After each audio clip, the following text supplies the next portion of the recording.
দুঃখজনক। প্রথম আলো যে তাদের প্রতিষ্ঠা বার্ষিকীর অনুষ্ঠান করেছিল, সেখানে আমাদের সভাপতি নূর এবং আমি সাধারণ সম্পাদক রাশেদ খান আমরা গিয়েছিলাম। কিন্তু দুঃখের সাথে বলতে হয়, এই অনুষ্ঠানে যাওয়ার পরে অনেকে সামাজিক যোগাযোগ মাধ্যমে আমাদের নিয়ে নানান ধরনের মন্তব্য করেছে যে আমরা নাকি এই অনুষ্ঠান থেকে যারা গিয়েছিলাম 50,000 টাকার খাম পেয়েছি। আচ্ছা, এটি কি আসলে বিশ্বাসযোগ্য যে একটি পত্রিকার অনুষ্ঠানে গেলে, প্রতিষ্ঠা বার্ষিকীতে গেলে, এটি কি কখনো হয়েছে যে তারা আসলে যারা অতিথি তাদের 50,000 টাকার খাম দেয়? নানান ভাবে প্রপাগান্ডা চলছে যে আমরা প্রথম আলোর দালাল। আপনারা নিশ্চয়ই দেখেছেন যে সামাজিক যোগাযোগ মাধ্যমে কারা এগুলো করছে। এবং আরেকটি বিষয় যেটি আসলে আপনারা যেহেতু এখানে সম্পাদক এবং সাংবাদিক ভাইরা আছেন, গণ অধিকার পরিষদের নাম ব্যবহার করে কতিপয় ব্যক্তি এই ধরনের কর্মযজ্ঞে লিপ্ত রয়েছে। আমাদের দল গণ অধিকার পরিষদ নিবন্ধিত। আমরা সবসময় সাংবাদিকদের স্বাধীনতায় বিশ্বাস করি, গণমাধ্যমের স্বাধীনতায় বিশ্বাস করি। তবে একই সাথে এটি বলতে হয়, বিগত 15 বছরে গণমাধ্যমের যে ধরনের ভূমিকা রাখা দরকার ছিল সেটি কিন্তু রাখা সম্ভবপর হয়নি। এর পিছনে কি কারণ আছে সেটি অবশ্যই আমাদের খতিয়ে দেখতে হবে। আমরা স্বাধীন সাংবাদিকতায় বিশ্বাস করি। একটি অভ্যুত্থান হয়েছে, ছাত্র জনতা জীবন দিয়েছে। সুতরাং এমন ভুল যাতে আমরা না করি, যাতে করে এই গণ অভ্যুত্থান ব্যাহত হয় এবং আমরা আবার সেই ফ্যাসিজমের মধ্যে আমরা আটকে পড়ি। সাংবাদিক থেকে শুরু করে রাজনীতিবিদ, আমাদের সকলের আচরণ, কথাবার্তা, আমাদের সবকিছু পরিবর্তন করতে হবে। আমরা যদি আমাদের মানসিকতার সংস্কার না করি, তাহলে কিন্তু রাষ্ট্র সংস্কার যে কথা এই সরকার বলছে এবং আমাদের চাওয়া সেটি কিন্তু সম্ভবপর হবে না।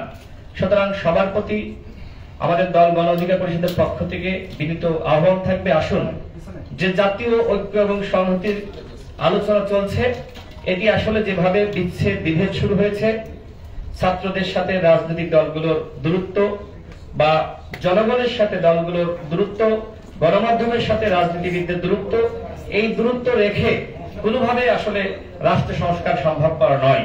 আমি সর্বশেষ বলবো, এই সরকারের উপরে সবাই আস্থা এবং বিশ্বাস রেখেছে যে এই সরকার রাষ্ট্রের কাঠামোগত পরিবর্তন করবে। কিন্তু এখানে যেটি পার্থ ভাই বললেন, এই সরকারের যারা উপদেষ্টা, এখানে আমরা যারা আছি, যারা দীর্ঘ 7-8 বছর একটানা রাজপথে আন্দোলন সংগ্রাম করেছি, এই উপদেষ্টাদের কয়জন আপনারা চেনেন? কয়জন আমরা তাদেরকে জানি যে তাদের ব্যাকগ্রাউন্ডটা কি, এই বিপ্লবে তাদের ভূমিকাটা কি ছিল? এরকম শুধুমাত্র এনজিও সেক্টরে অভিজ্ঞতা এবং আমলাতান্ত্রিক উপদেষ্টা, তাদেরকে নিয়ে কোনোভাবে রাষ্ট্র সংস্কার সম্ভবপর হবে না। সুতরাং রাষ্ট্র সংস্কার করতে হলে সবার অংশীদারিত্বের সরকার দরকার, যাতে করে আমরা মনে করতে পারি যে এই সরকার আমার সরকার। কিন্তু আমার মনে হয় না যে কোন একটি রাজনৈতিক দল মনে করতে পারছে যে এই সরকারে আমার অংশীদারিত্ব রয়েছে। এই সরকারের কেউ আমার কথা শুনবে, আমার কথাগুলো বাস্তবায়ন করবে। এই যে মানসিক এবং মনস্তাত্ত্বিক দূরত্ব, এই দূরত্ব কাটিয়ে ওঠার দায়িত্ব সরকারের। সরকার যদি সেটি করতে পারে, তাহলে অবশ্যই রাষ্ট্র সংস্কার হবে। আমি সর্বশেষ প্রথম আলো এবং ডেইলি স্টারের অফিসে যে ধরনের ন্যাক্কারজনক কর্মযজ্ঞ হয়েছে, তার তীব্র এবং নিন্দা জানাচ্ছি।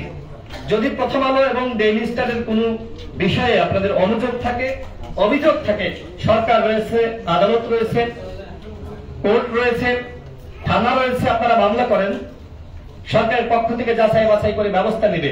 কিন্তু আক্রমণ করা, পত্রিকা অফিসের সামনে গরু জবাই করা, এটি অত্যন্ত নিন্দনীয়। এটি কোনোভাবে একটি প্রতিবাদ হতে পারে না যে পত্রিকা অফিসের সামনে আপনি গরু জবাই করবেন, গরুর মাংস রান্না করবেন। এটি ইঙ্গিত আসলে কি বহন করে সেটি আপনারা সকলেই জানেন, সকলেই বোঝেন। আমরা জানি যে ভারতীয় আগ্রাসন, আধিপত্যবাদ আমাদেরকে অনেক জ্বালাতন করেছে। এদেশের মানুষ কিন্তু সবসময় যেটি বলেছে যে ভারতের আগ্রাসন থেকে আমরা মুক্তি চাই, এবং সেই আগ্রাসনের বিরুদ্ধে অনেক সাংবাদিক লড়াই করেছে, অনেক গণমাধ্যম লড়াই করেছে।